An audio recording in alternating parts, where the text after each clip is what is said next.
HarperCollins presents The Secret at No.4 by S.L. Mcmanus, read by Liz Fletcher. For all the women who inspired me. Day 1.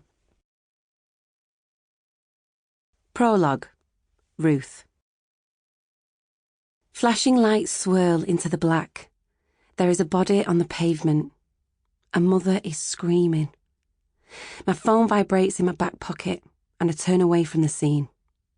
Reluctantly, slowly, because it's hard to tear my eyes away. I take a step back from the crowd, pressing up against the police tape, and tuck my notebook underneath my arm. I look at the screen. My heart's sinking. It's Tom, my boss. Hello? I yell over the sound of more approaching sirens, blue lights dancing in the puddles, one finger plugged in my ear. I'm hoping he won't realise I'm out chasing crime leads, exactly as he's told me I shouldn't. Ruth, you're from Manchester, right? Yes. You ever heard of someone called Henry Carr?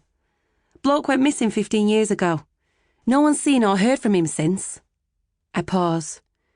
I feel my body respond to the name, and I walk further away from the chaos behind me, squeezing between bustling shoulders. I know the case, I say carefully. Great.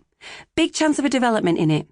I've got a contact in the force over there who says they've got a new lead, and it's all over social media right now because of some cold case podcast digging into it.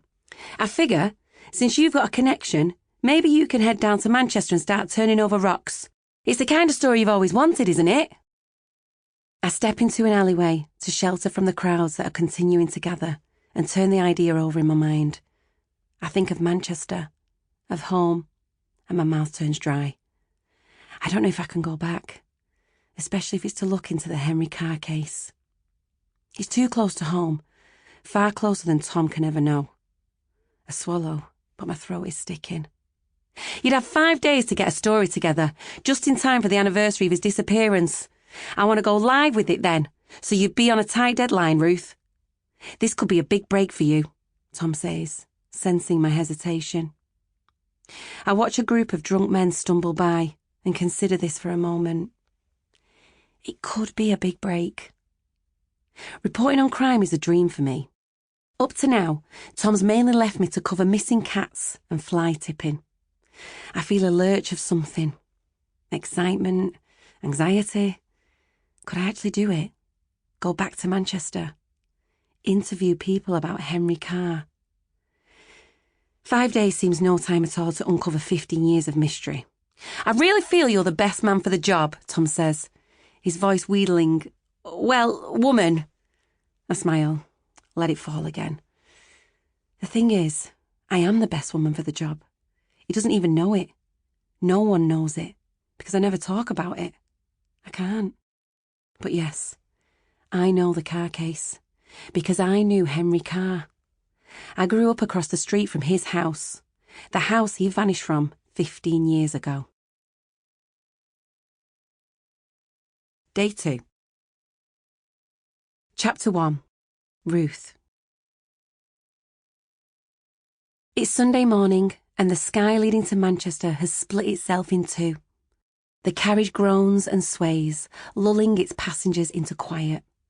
I take a mouthful of cold coffee and grimace, pushing my earphones in. After the phone call with Tom, I went straight back to my flat and was up all night, tossing and turning.